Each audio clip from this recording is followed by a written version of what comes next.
Ang tomato sa Tagalog ay tinatawag na kamatis.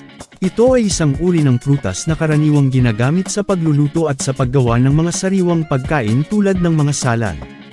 Ang kamatis ay may malapula o malaberdeng kulay depende sa antas ng hinog nito, at kilala ito sa tamis at asim na lasa.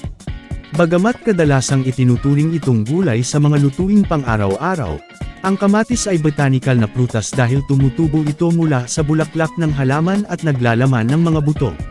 Sa Pilipinas, mahalaga ang kamatis sa maraming putahe tulad ng sinigang, adobo, at mga sawsawan tulad ng bagoong. Bukod sa pagiging isang mahalagang sangkap sa pagluluto, ang kamatis ay mayaman din sa mga nutrisyon tulad ng bitamina C, lycopene, at iba pang antioxidants na tumutulong sa pagpapalakas ng immune system at pagpapanatili ng kalusugan ng balat. Sa mga pamilihan sa